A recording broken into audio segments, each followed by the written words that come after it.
So the Vatican always made me fascinated when they had that telescope, you know. And I always thought they were about religion and just strictly religion. I understand they're supporting science and all that, but I always thought it was interesting that they have a telescope pointing at the man up there, you know. So where do I begin with this story? How do I get into it? Well, I think the easiest way is just to get into it. Start talking about this man and the character that he holds in the Bible. And a lot of things are said about this man. And I'm going to tell you how it's all symbolic. Like, for instance, he was nailed to the cross. And so we have his wounds. And I believe all of these wounds represent a part of the story. And what part of the story is that? Well, we're going to have to talk about this constellation called the Southern Crux. Now the Crux, it's got 5 stars in it. And it's just a coincidence, again, that they make up the 5 wounds of Jesus. You know, the Southern Crux got turned into the Southern Cross, and it's made up of 5 stars. And Jesus got 5 wounds. So each star represents one of those wounds. When the sun goes in front of that constellation, that's what it's talking about, right? Even down to the piercing of his side. I mean, you get nailed to the cross and the piercing. And people often say, oh, he was pierced on his left side, he was pierced on his right side. You know, they show all these images and those drawings of Jesus getting stabbed in the side. Well, you look at the constellation, you see star number 5 lines right up in that spot. I mean, this symbol could have been so big, could have mean so much. I say yes. And let me explain. See, that constellation is with us all year round. It's always in the southern hemisphere. And so depending on what side you are of the earth, you might be on the left or the right. I mean, it's funny how it just turns out like that, but we're going to focus on the winter month right now because I want to talk about Jesus and the Thieves. The Thieves is what really stands out. No one on the internet is talking about this. I'm going to tell you right now. So, what was he talking about? And he said, what did Jesus say? What did Jesus mean when he said that? I'll be with you forever in paradise. To me, paradise is the heavens and, you know, space, the universe.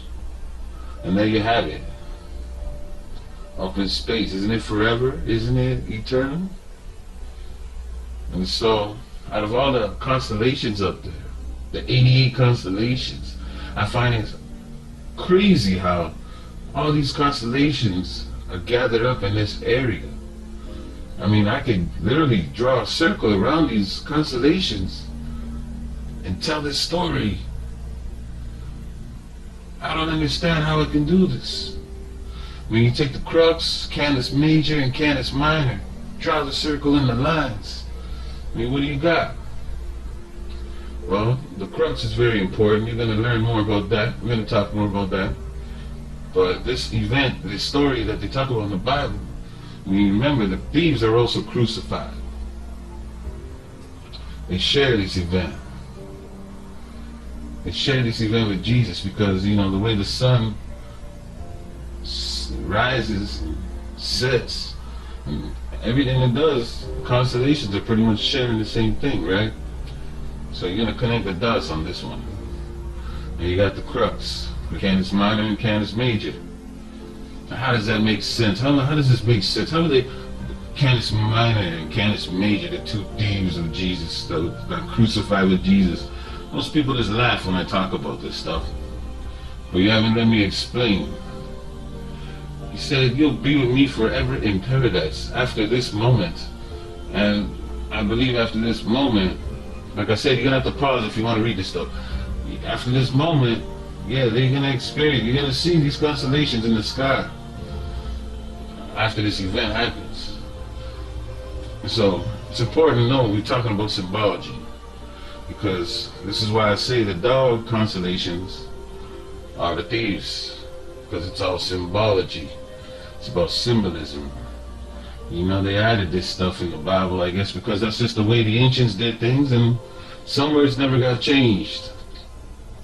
Some things stayed the same, and they did change a lot of words in the Bible. You can go look that up.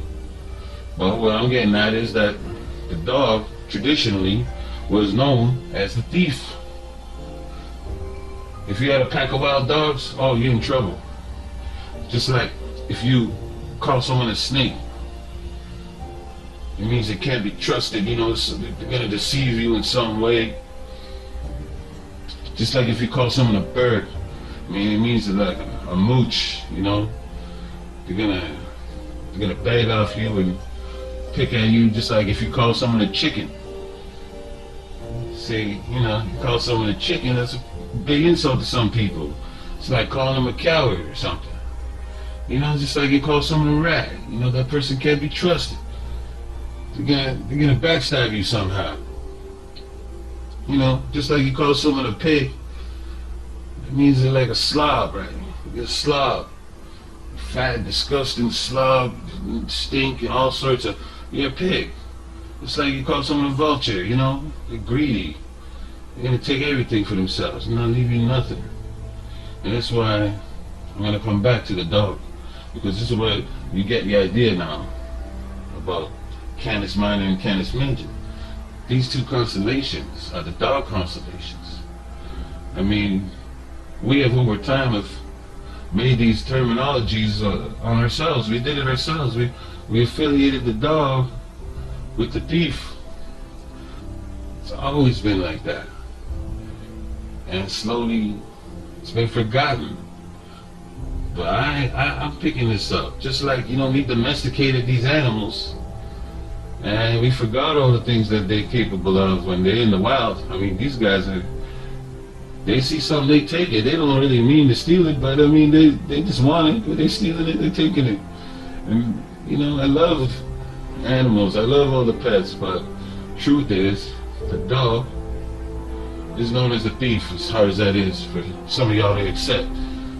So there you have it. Canis Minor, little dog. Canis Major, big dog. It's the two thieves in the heavens forever, in the constellations. And when can you see them? After this event. You see them in the southern hemisphere after this event takes place. You know, the one I mentioned, how you circle the constellations, and it's weird how they're all in the same corner. How could I not notice it? So why couldn't it be at the top or the bottom left or right? Like, why they all gotta be bunched up in the corner sharing this event? Well, it's hard for me not to notice that maybe it is talking about this event. You know, you draw the lines. You got the two thieves, they crucified with the Lord on the Crux. There it is, astronomically. Today you will be with me in paradise, forever in heaven. Come on, man, it's space. That's what we're talking about. Between the two thieves. Nobody is talking about this on the internet. No one has come up with this. And why is it so important?